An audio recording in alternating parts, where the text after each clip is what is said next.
Better? Better? Better. Much better. Better. I'm going to get me some Wasser.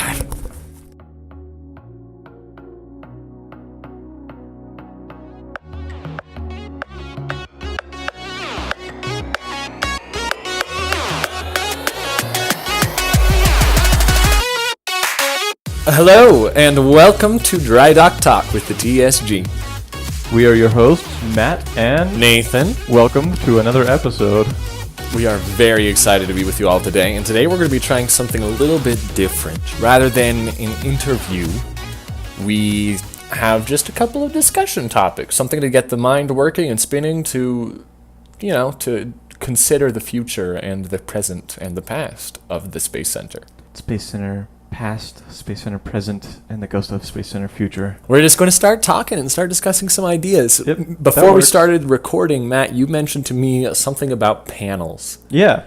Why should I care? Like, that sounds kind of boring. Don't you just flip switches for the engineer and call it good? Yeah, so that's the thing. So I've actually been working on a project where there's like two different types of panels. There's the smart panels and dumb panels. Okay, wait. What's the difference? Okay, so dumb panels is like you flip a switch and a light turns on, Okay. right? That's cool. And then during the simulation, the flight director has no idea what switches are flipped, if the crew is even doing the damage reports correctly. Like, they could just read the damage report, go and flip a few switches on the panel, and, the flight director would be none the wiser, right? For posterity's sake, let's just clarify where these panels are coming from. In the simulators, we have panels built into the walls with flips, switches, buttons, dials, cables, etc.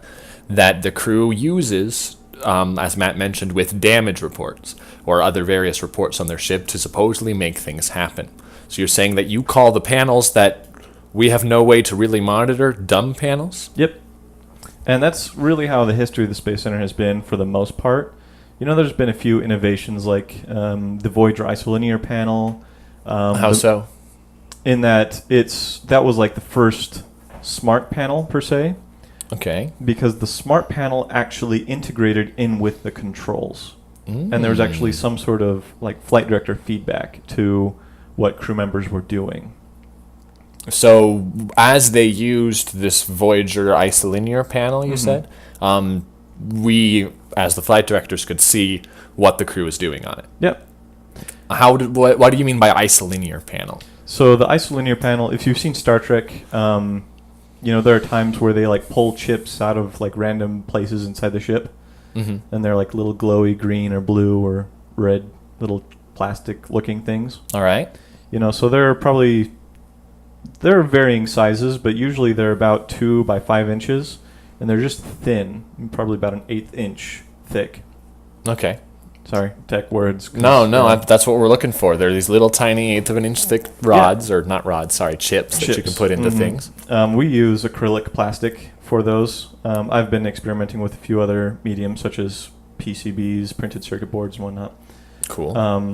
But yeah, so usually they're like that. And the Voyager isolinear panel was, I believe, the first one that actually connected in with the controls. So each isolinear chip in the panel, there were 24, and each of those had a specific code on them, and it would be able to be read by the circuitry and then sent to the controls. So, for instance, if they were to take out the warp engine's isolinear chip, the warp engines would immediately break, and you would not be able to go warp. Just because the physical chip was not interfacing anymore with the was panel. not in the slot that it was supposed to be in. Wow. And so, that chip, when it detects, oh, hey, this chip was taken out of the slot, it sends that message to the little microcontroller controlling the isolinear panel. Then that sends it over the network to the controls, and then the controls would operate respectively. Wow. Yeah. That's really cool. So that's the first smart panel, per se. I've seen some pseudo smart panels in other places. For instance, in the Magellan, a couple of the switches in their big, fancy, complicated engineering hallway connects to little lights in the control room. Mm-hmm. So if you have a report that the crew needs to work on that involves one of these switches, then the staff member has to sit and watch our little light board to see, oh, they're pushing down the big red button. Great. That means that they've done the report or whatever the case is. Or that they're doing the things that they need to, that the report says. But this is actually integrated with the controls and not just sending indications to the control room. Yeah. And so the thing that you mentioned, there are a few other instances of that, you can say. Like in the Phoenix, there's the PADI panel, where you can turn it on in the back of the control room because the control room sits right up against the ship. And so that panel goes both sides.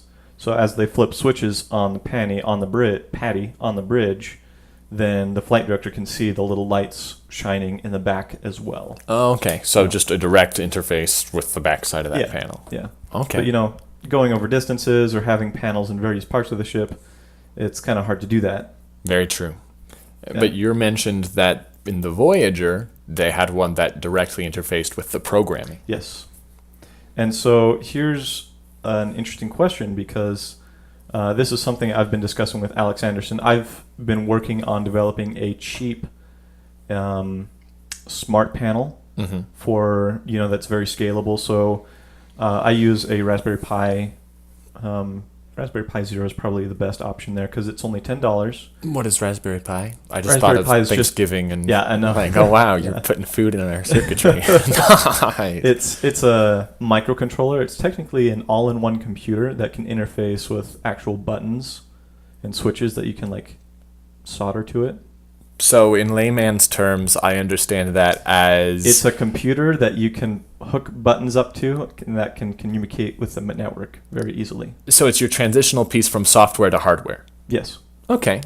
Yeah. Okay, I can follow you there. You can Okay, go back to yeah, your that's fancy good. technical terms. Yeah, so that's called a microcontroller, and there's a variety of other microcontrollers that we can use. Arduino's one of them, but not quite what we're looking for.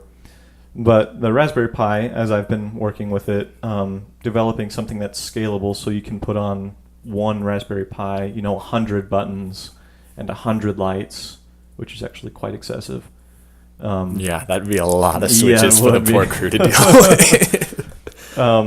But, being able to do this so that you can get some feedback to the flight director as to what the crew is doing. To what extent could we have this physical to technical feedback built in? See, and that's the question. So primarily the panels are used for damage reports. In the Voyager with the isolinear panel, going back to that example, when, for instance, the CO2 scrubbers broke, then rather than keep the isolinear chip in the slot, what they'd have to do, the engineer would have to take it out, the CO2 scrubbers chip, and replace it with a diagnostic chip, to help, quote unquote, with the repairs. Okay. And so then damage control would continue to operate on the repairs, and then when the engineer got the notification, hey, it's time to put in the CO2 scrubbers chip back in its slot, then they'd have to take out the diagnostic chip and put back in the CO2 scrubber chip. I remember doing that, actually, now that you mention it, when I was the engineer on the Voyager way back when. It's cool. And then, when multiple systems break, you have to take multiple chips out. You have to remember where they all go, because if you put the wrong chip in the wrong slot, it's not going to work. Yep. That's very interesting, especially just thinking of how damage reports could matter more. I just know as a flight director, sometimes you'll get people who think they're clever and will skip all the way to the end and send the code that supposedly finishes the report, saying, all right, we're all done. And if you're not vigilant as a flight director, then, wow, they're just really fast. And nope, they're just not doing anything and cheating. But being able to have that directly impact the controls is very interesting. Yeah, so that's the interesting thing here now with damage reports.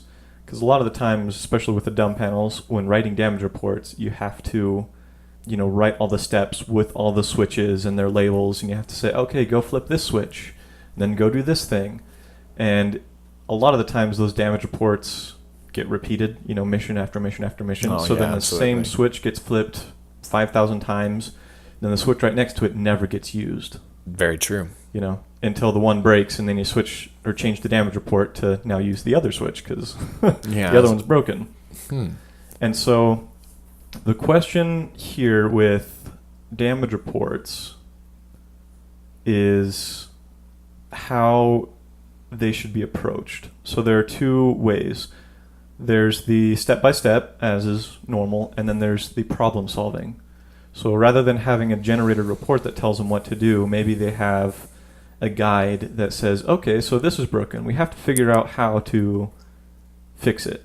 So first, well, we don't want anybody to get shocked, so take power out of it. But maybe let's try putting power back into it. Does that help? You know, turn it off and back on again. That reminds me of that obnoxious, 2005 Microsoft Office paperclip widget. Yep. It's like, it looks like you're trying to repair the warp engines right here. Would you like some help? Or? You know, something similar to that. And maybe they go through some other steps, like for the phasers, maybe it's they have to diagnose what the issue is and then take steps to fix that issue. That's very typical in IT. Yeah. So engineering becomes less of a can you follow the steps on the screen and more of a can you use or can we help teach you some IT skills of problem solving. Yeah, just problem solving skills, exactly. That's very interesting. It makes I'm just trying to imagine being that poor engineer. Mm-hmm. Right now there's kind of that safety net. Yep. But just, okay, it'll tell me how to fix it, and you just have to glaze over the And then fact just do that it. always every single system that gets damaged is damaged in the exact same way. Exactly. If they shoot our engines, they're always going to blow up in the exact same manner, Yeah. so it's all good. Mm-hmm. Of course, over the duration of any given flight, they're never going to know that. Very rarely will you have them No. fix the same system over and over and over again. Of course. Especially because of the current damage reports. But having the ability to make it a more dynamic process Mm-hmm. would be a whole lot more difficult to generate and build in the first place, but would allow you to break something over and over and over and over again. Well, and that's also a good point, is having it dynamic, like you said, is you can break a system and maybe you didn't mean to break that system or you really need it to like be fixed right now because they were actually working on some other stuff. Mm-hmm.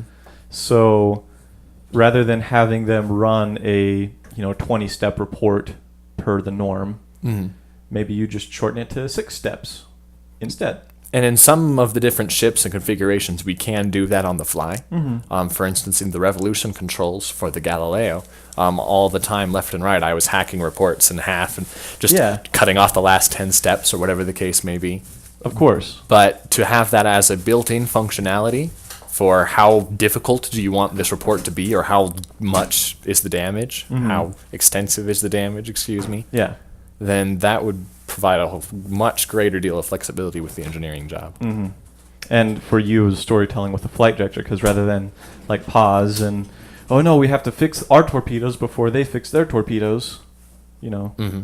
because we're both damaged, we're got in a battle, then we have to just sit and maybe, rather than stall so that the engineer can finally fix it and do his stuff, you can set it longer, so maybe he needs some help from the crew, or set it just super short so he's the hero of the day. He or she is the hero of the day. Makes Because they sense. just did it and then it works. So that begs the question, well, if they're dynamic like that, putting it into different ships is kind of difficult Very difficult. because you have to basically program every single switch in. Mm-hmm. And then if it is dynamic, what do all the switches do? Yeah. Is it just, random numbers and letters, or do they actually have a purpose? Because if you look at any of those, classic space movies, Mhm. Apollo 13, From the Earth to the Moon, Mhm. From the Earth to the Moon, it's they've got their full capsules with 18 trillion different switches Yeah. and things, and they know from all of their experience and training, all right, if I want something to happen, if I want to fire the thrusters or work with the oxygen generators, whatever the case needs to be, it's this switch over here or off to one side. Mhm. But one, the crew does not have that background. And two, we are proposing a futuristic science fiction universe of sorts. Mhm. In my mind, at least, from the narrative point of view, more switches makes less sense to me. Why is that? If you think about it, how hard, and maybe this is just from our current control layout, but how hard is it to activate your warp engines, for instance? Well, you click the warp 1 button. Well, you make sure power's in it, and then you click the warp Okay, button. valid. There's another step there. But my smartphone can do that, and we're not pretending that my smartphone is, and we are pretending that the computers and the spaceships in the future are a whole lot fancier than my smartphone. It doesn't Yeah. take a person to click warp 1. Yep, there's power, warp 1. No, that's a half a line of code from a Yeah, computer. we have the Apple AIU 3500 or 4000, depending where you are, or even the Archon 5000s. Yeah, our lovely fancy made of computers that are actually very not helpful. And that's part of the territory. That's part of making it this interactive experience. But I imagine that if we were to have such an interactive ship system or panels, they would need the switches themselves would need to be something that you don't want controlled by a computer. We see all of those post-apocalyptic movies all the time of, well, we put everything on this computer grid and then it failed and now we have Skynet, or whatever the case may be. But you would want to put the very important things under that human control, under that supervision. If you want to override this, the computer will never just automatically override your warp core containment unit. Yeah, you have to manually go to That the is a switch manual and flip it. thing. And so, obviously, on a spaceship, you wouldn't have 50 trillion different things that you have to manually monitor and override. I imagine that such reports would be more like working with that paperclip from Microsoft Office, of where you say, all right, computer, let's do this. Let's try this. And you would be working with the computer and built-in computer diagnostic programs, or whatever the case may be, to get the system solved. Okay, that makes sense.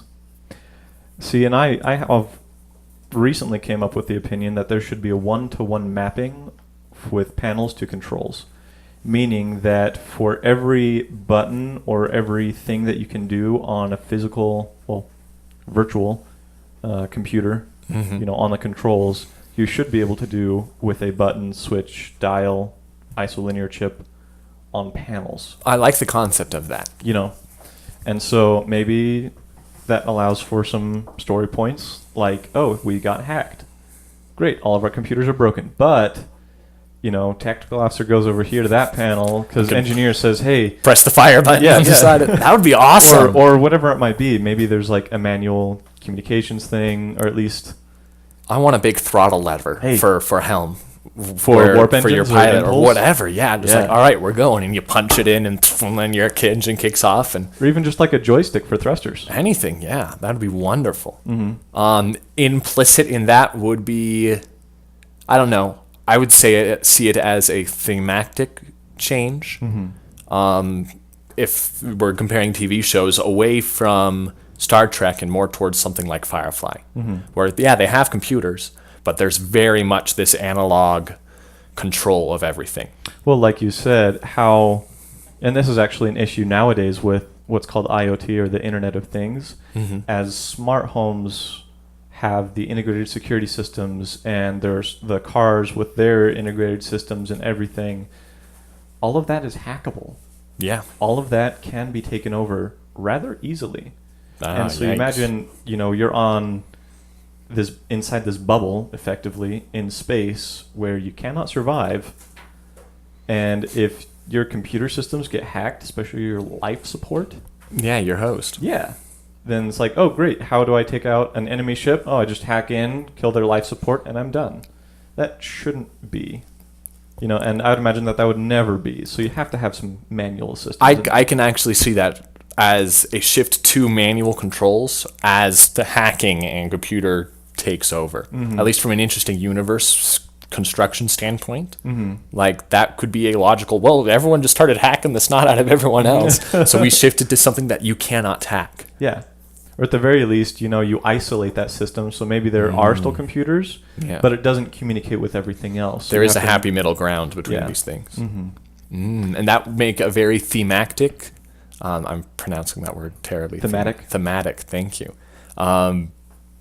Interesting, unique feeling and setting for the ships that we built. If that was how we explained why we have so much analog mixed in with our digital. And I just think it would be so cool to absolutely someday build a ship where you have no computer screens. It is all dials and switches, Wow. except for the main view screen, obviously. but- Monitoring systems of sorts. And Mhm. that'd be So, crazy. so your scan, you type in your scan using a keyboard, and with a little tiny LCD screen or something. Press enter, it goes out, comes back on like a little dot matrix printer, like and so you like get this huge ream of paper, and you're like, oh, okay, so that's what. All the right, scan that's what's was. around us. You know? To make it like missile submarine or something like that. Yeah, exactly. That'd be I way think that would be cool. way cool. Oh, I'm a Maybe fan. not practical and all, intents of the. I'd pay purposes, money to but go and do that. I That'd think be it would be way sweet. cool. Of course, training someone on how to work that would be a Yeah. nightmare. But training is a discussion for a different day. Yeah. Wow. But I was discussing this with Alex Anderson. He said, but that does beg the question, on the same topic, that does beg the question, what do panels even do anyways? What can they do? What will future panels be designed to do? Right now, all panels are good.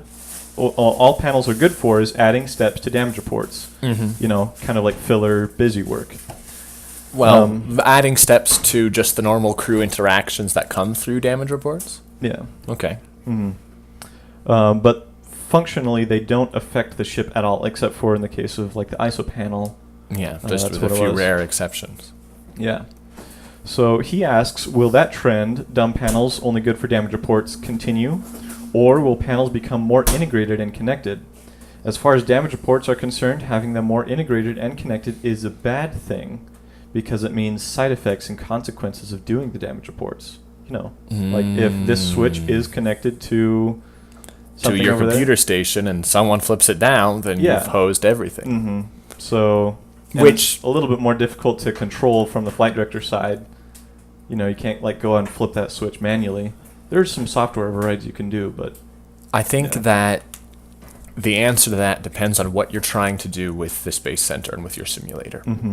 If you were trying to simulate a spaceship, then absolutely have everything flipped and all corrected being the problem.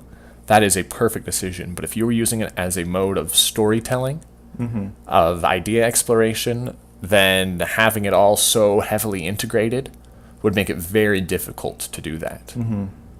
But here is the nice thing of having it integrated is that the smart panels would communicate directly with the programming and say, these are the things that I have, and the programming can say, okay, the things that you have, do these things in the simulation.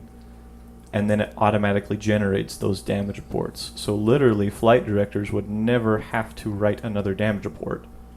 They could edit them accordingly, but they would never have to do it. Wow. Procedurally generated damage reports. Yeah. Which would make things nice. Like I said, you can make it from 6 steps to 20 steps. You have some of the same things like taking power out of it, sending Finding out a where the damage team. is, getting the welder sent, or whatever the case Yeah, may be. exactly. Cool. One thing that I see coming out of that is a great increase in the complexity of our controls, which isn't necessarily a good thing, but it's not necessarily a bad thing either. The more complex your system, the longer it takes to teach someone how to use it, and the less accessible it is. A great example of this is the traditional fighting games, like Mortal Kombat or Super Smash Bros. Or any of those other crazy X-Men, Naruto spin-off things or whatever. Those are very, very difficult games to get into. If any of you have just handed a controller to your friend or to a parent and said, hey, let's play Super Smash Bros., they're going to really struggle to get into it until they can learn how it all works. Yeah, they have to learn that A is jump and all of these other controls, because there's a lot of controls, and you may know them, and some of the other secret ones or combinations. You don't know. Yeah. And in those games where it's competitive, then someone who does know the secret combinations is going to have an advantage against. I think that's typical even in life. Those who Yikes. know the secret combinations typically do advance in life, but it's that's besides the point, I guess. And with that, you would have to. I see a couple of solutions. You could either make varying levels of your complexity. For more season groups, for long duration missions, you could say, all right, we're cranking this thing all the way up. For birthday party groups of 12-year-olds, you put it at the lowest setting, Yeah. where as long as you have power to the switches, the computer's program calls it good enough for Yeah. having the system work. Mhm. And it's all just a spectrum that you as the flight director can control based on how the crew is doing. Mm-hmm. And this is actually another interesting topic, is how distracting can controls be, or how involved should the controls be in simulation?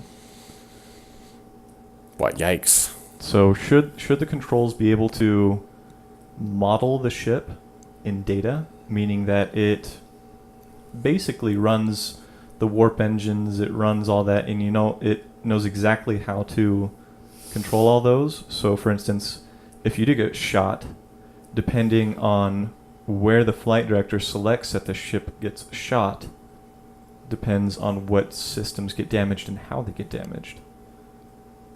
So having a very intelligent method of running the simulation where the ship is completely automated per se, and then the flight director only worries about storytelling and what happens, or should it be as it is now, where everything can be fudged? And I'm not saying things can't be fudged on the other one, but everything basically is manually controlled by the flight director. So warp heat goes up, same exact damage reports unless you want to edit them, et cetera, et cetera. I think that, well, we keep using the word simulators and simulations. Mm-hmm. I think that, at least in the concept of that phrase, the more actual simulation that happens, Mm-hmm. the better. And I imagine that if such a control system, and when I imagine such a control system and modeling of an actual ship is built, Mm-hmm. they would have overrides built in with the program saying, Mhm. all right, here's what's going on. And you just have a big master override switch, cancel the missiles firing or whatever you need to do Yeah. in order to have it happen. So the flight director can still be their Time Lords thing and, bend time and space according to their will, but without them needing to interact directly with the simulation, it just occurs. As in a pre-programmed flight with a flight director supervising as opposed to directing it? I wouldn't even say that. I would say being able to, for instance, there's the ship and it's operating like normal, the crew's doing their thing. Mm-hmm. And then the flight director brings in a contact on sensors. Maybe, let's say it's an enemy scout ship. Okay. Well, that scout ship is also modeled in data. It has its weapons and its, hull integrity and shields and things like that. And the flight director can say to that ship, attack the crew. Mm-hmm. And so then that ship starts according to its dynamics within reasonable range. If it's a scout ship, maybe it fires one torpedo, waits 30 to 40 seconds, and then fires another torpedo. Mm-hmm. And maybe you set the skill level on that so it can dodge or doesn't dodge the crew's torpedoes. But as it shoots a torpedo, it comes, impacts the ship in a random place, and then that automatically damages certain things. Then the flight director can say, oh, I didn't want that damaged, we will damage something else. And then the crew fires back at this scout ship, Mm-hmm. and then, depending on how good the crew is, or how difficult you make the scout ship, then they are able to overcome, and just destroy it. And the flight director doesn't have to do anything. They don't have to do much because all the sounds would be automated. All of, the damage to the ship would be automated. They would just have to narrate as the computer, basically, if they wanted to.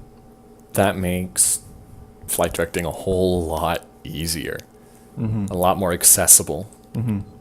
Wow. So, and that would also play into the skill level of the crew, because if their flight control officer is on top of it and they're actually using their thrusters to evade and do stuff, maybe the flight director, if they want to get some damage, maybe the flight director just kind of ticks it up a notch a little bit more, so it's a little bit more difficult for them. So they do get some damage, but not too much to the point where they think, oh wow, I was holding down like my thrusters and doing all these maneuvers and we still got hit. What's the point of me doing this? I'm a fan You know. of that greater realism in it. Yeah, that's a good way to put it. Is As realism. a flight director, I say, man, if they're on top of it, if they manage to get that warp jump kicked in before the explosion catches up to them, well before it catches up to them, then let them get away with an extra 30 seconds to be happy with it. We don't have to try to drag things out to make it as overly dramatic as possible to make it so they only escape barely in the nick of time. But let them have what they actually have and can accomplish. I'm a big fan of that idea, and what you're explaining right now, seems like a wonderful, wonderful way to make that the norm as opposed to the exception. Well, and there's some respects to each of them, so that having it more realistic may be more beneficial for entertainment flights, private missions, overnights. But for school flights where it is very regimented, maybe you don't want that automation, and you do want that, you escape just in the nick of time, or, whatever else might happen. You kind of want that good flow of things. This happens, and this happens, and this happens. Like driving stick versus driving automatic in a car. You can have it just set it into go and it goes, or you can have where you're doing all the gear shifts as the flight director, you're taking them through it all. So my question is... Do you fly your ship in automatic, or do you fly it in standard? I think right now we only have one option. But so my question is, how feasible is these type of controls and integration with analog, digital, pre-programmed modeled environments, everything? How feasible and how far are we from it? Well, as I told you, I'm in discussion with Alex Anderson, and he's developing a programming language called Thorium, which obviously doesn't have everything in it right now, but it's programmed in HTML, or what the internet is programmed out of. Okay. And so it has the ability to expand, to get new features, to be developed further. Cool. And so everything can... Oh, there's actually this really cool thing in respect to this automatic stuff going on. Alex, programmed a new Masterpiece Tactical. Which is the program we use to compile our... Yeah, display tacticals, display visuals on the main view screen, things like that. Okay. So what he did is he actually made it so it interacts with the crew. For instance, if they start hailing on a certain frequency, it will automatically go to that card. If it's on like computer screens, which computer screens is just filler, when we have nothing else to show. If it's on computer screens, then it will automatically go to the hailing page. Yeah. Hailing card. Or if they cancel the hail, then it'll just go back to computer screens. Or if they're at stars, then it'll just go back to stars. Making it a fully integrated simulator as opposed to just a simulator with a middleman of the flight director. Yeah, and so, again, with respect to that, it's automatic to a point. The flight director can still override it if they want to. But when there's nothing else being shown, let the system take care of itself. Oh, absolutely. So when there are computers and they go to red alert, great, go to red alert screens. When they're on computers or something and they go to warp jump, great, automatically show a warp jump. Wow. That would make my job so much easier. Very, very much easier. Yeah. So how is that program, how is that project coming for Alex? How's he doing on it? Well, we actually had a test mission recently. Wow. Maybe even that far along. Yeah. Well, we've had several test missions. What? Yeah. That's so cool. We're currently testing up in the Voyager in Lehigh. Okay. And probably by the time this podcast comes out, we probably will have had a few more.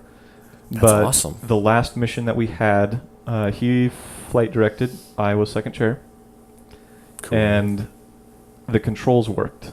Yeah. I can just say that they worked. They're simple, like I said, but they worked. There were a few bugs here and there, but only on the flight director side. So the crew had no idea that there was any bugs. But Alex and I, we took care of everything, recording those bugs, making sure we got it documented and whatnot. But they worked. That's so really they're exciting. Close. Yeah. Wow. And there's a lot more features with this, which I hope to talk with Alex more because I don't want to reveal everything. I think we should talk You to know me? Alex on the podcast soon. I know he'd love it. So So I'll send him a text after this then. yeah, We'll find out when he's open. so we'll go ahead and Stop revealing all of his secrets. And, Of course, oh, but wonderful. there's just a taste of thorium, and it's being actively developed, so it's good, and I highly recommend it. But that's just my shameless plug. But so that's automatic flight directing. That kind of was the developed. That's where we got. we started from with all the way panels to and panels. analog controls out to more automated flight directing. Yeah, so that's if you want automatic or smart panels, that's the direction eventually we'll go. Because that's the first step in the direction of automated flight directing. But, Wow. Yeah. With that, my hesitation whenever I hear the phrase automated flight directing, I get a little nervous. Just because, well, I guess that's my job security right there. But also because I feel like part of the importance of the Space Center is that full interactability, that full range of, all right, you guys are going to do that, let's do that. But with the way that this system is being described, that this fully rendered, created environment is being built, if it's executed correctly, I think it would expand our ability to respond realistically to whatever the crew decides to do.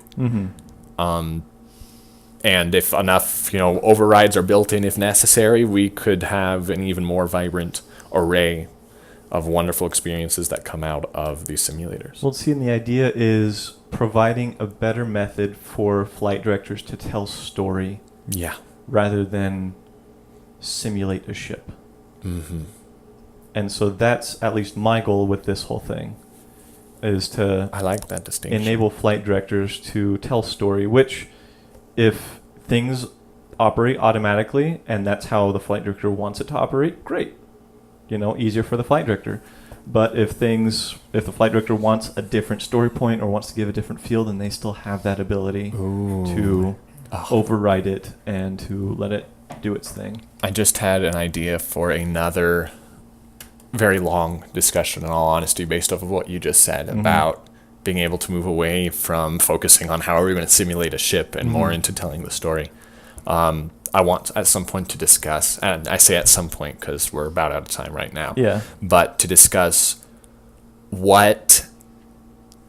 how you can tell the story through the controls, or better put, how the controls tell the story as opposed to the flight director, and what we could do with that. So I'm going to jot that down really quick. Topic. I hope you all can hear my furious typing. Oh, it's furious. And I think we'll have to save that one for another day. It looks like we we're will. about out of time. Well, thanks, Matt, for bringing that to our attention.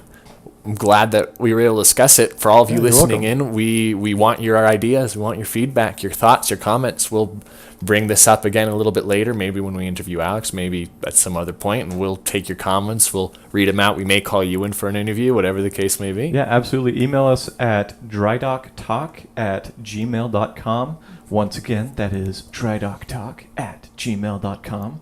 I'm not going to spell it out for you because it should be. If you're listening to this podcast, you should know how to type drydock talk. But go ahead and shoot leave us that comments through assumption. there. Well, this has been Dry Dock Talk with the TSG. Thank you very much for listening.